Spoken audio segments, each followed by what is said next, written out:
ओम शांति। जैसा आप सभी जानते हैं, रक्षाबंधन का पावन पर्व आने वाला है। तो सबसे पहले तो उसके लिए आप सभी भाई बहनों को बहुत बहुत बधाई और बहुत बहुत शुभकामनाएं। रक्षाबंधन हम सभी बहुत धूमधाम से मनाते हैं और इस पावन बंधन में हम बंध जाते हैं। कितना निराला बंधन है यह त्योहार हमें याद दिलाता है कि भारत में जब इंद्र राजा ने असुरों पर विजय पानी थी, तब इंद्राणी ने उन्हें विजय का रक्षा सूत्र बांधा था, उन्हें विजय का तिलक लगाया था। ये त्योहार विजय का त्योहार है। कहा भी जाता है हमारे समाज में मर्यादाओं की रक्षा के लिए ब्राह्मणों ने सभी के घर जा जाकर सभी को यह रक्षा सूत्र बांधा था। लेकिन इस दुनिया में जैसे जैसे बुराइयां बढ़ने लगीं, जैसे जैसे समय परिवर्तित हुआ, धीरे धीरे विकृतियां बढ़ीं। तो देखिए, ब्राह्मण तो सभी के घर नहीं जा सकते, तो इसके लिए बहनों ने अपने भाइयों को राखी बांधना शुरू किया। बहनों ने अपने भाइयों को रक्षा सूत्र बांधना स्टार्ट किया। तो इस दुनिया में जो सबसे पवित्र रिश्ता बना वह भाई बहन का था। बहनें भाई से यही चाहती हैं कि उनका भाई उनके जीवन में पवित्रता की रक्षा करे और वह अपनी पवित्रता की मर्यादा करे, चाहे वो अपनी बहन हो या दूसरे की।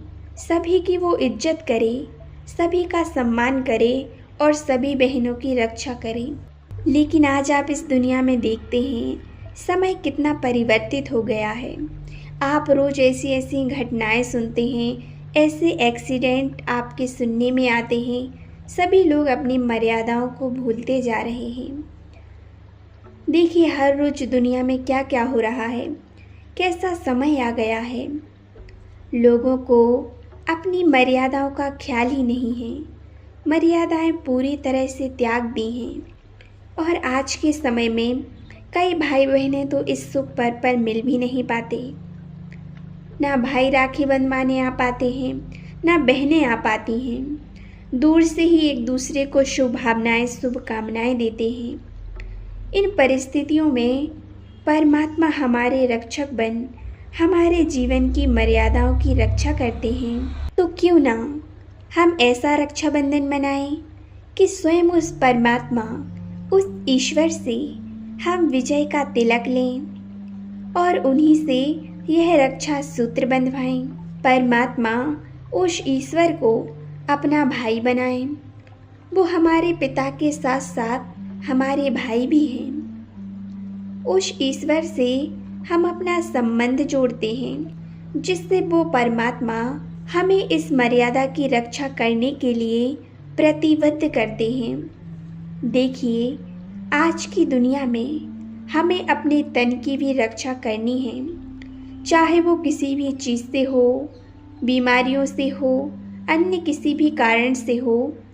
वर्तमान समय में अपनी सुरक्षा के जो माध्यम हैं, उनसे अपनी सुरक्षा करें और अपने मन को 5 विकारों से मुक्त रखें, विकृतियों से सुरक्षित रखें।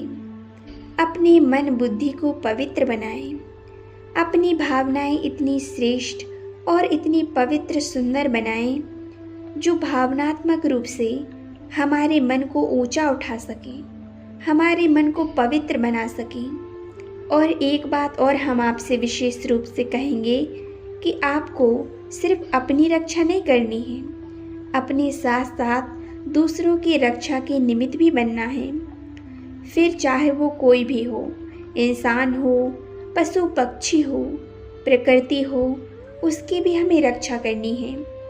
जब एक बहन अपने भाई को राखी बांधती है तो भाई उसकी रक्षा का वचन देते हैं। लेकिन एक वचन जो हम सभी को देना है कि हम दूसरों की बहनों की भी रक्षा करेंगे। अपनी बहन के साथ साथ दूसरों की बहन के लिए भी उनका भाई बनेंगे, उनकी रक्षा करेंगे, उनको गलत दृष्टि से कभी नहीं देखेंगे, उनका सम्मान करेंगे। और देखिए, ये प्रकृति जो है ये हमें जीवन देती है, तो हमें इसे बहुत अच्छे से वाइब्रेशन देने हैं, शांति की शक्ति देनी है और अपने जीवन के जो नियम कानून हैं उन्हें अपनाएं, अपनी मर्यादाओं को समझें और हर व्यक्ति का सम्मान करें, चाहे वो हमारी बहन हो, दूसरों की बहन हो, सभी का सम्मान करें और अपने राष्ट्र की सुरक्षा के लिए हमेशा तत्पर रहें। राष्ट्र की सुरक्षा करें और इस सारे विश्व के निर्माण हेतु वातावरण को शुद्ध पवित्र बनाने के लिए सुंदर वाइब्रेशन दें। शुभ भावनाओं की किरणें चारों तरफ फैलाएं। इस दुनिया के दुष्ट माहौल को इतना सुंदर, इतना श्रेष्ठ बनाएं कि सभी लोग चैन की सांस ले सकें, सुकून से रह सकें, खुद को सुरक्षित महसूस कर सकें। ऐसे सुंदर विश्व का निर्माण हमें करना है। ऐसे सुंदर विश्व के निर्माण में हमें अपना योगदान देना है, शुद्ध वाइब्रेशन देने हैं, विश्व की सुरक्षा करें। इसी दिव्य तरीके से हमें इस पवित्र त्योहार को मनाना है और फील करें कि जिस प्रकार उस ईश्वर ने हमें विजय का तिलक लगाया है, रक्षा सूत्र हमें पहनाया है, वैसे ही परमात्मा की आशीर्वाद हमारे साथ है। तो इसके बदले हमें भी उन्हें कुछ देना है। देखो, जैसे जैसे समय आगे बढ़ रहा है, अंतिम समय के दृश्य आपके सामने हैं। आप रोज देखते ही हैं कि कैसा समय आ गया है। तो इस समय हम अपने अंदर की बुराइयों को, अपनी कमियों को उस ईश्वर को तोहफे के रूप में दें। अपने अंदर के विकारों, विकृतियों, सभी बुराइयों को पूरी तरह से नष्ट करें। एक सच्चा रक्षाबंधन मनाएं। आज यही संकल्प लें कि हम अपने अंदर के विकारों को नष्ट कर सच्चा रक्षा सूत्र बंधवाएंगे, उस ईश्वर के दिखाए हुए मार्ग पर चलेंगे, अपनी मर्यादाओं में रहेंगे और उनकी रक्षा करेंगे। कभी भी कोई गलत कर्म नहीं करेंगे। सभी के लिए शुभ भावनाएं और शुभ कामनाएं रखेंगे।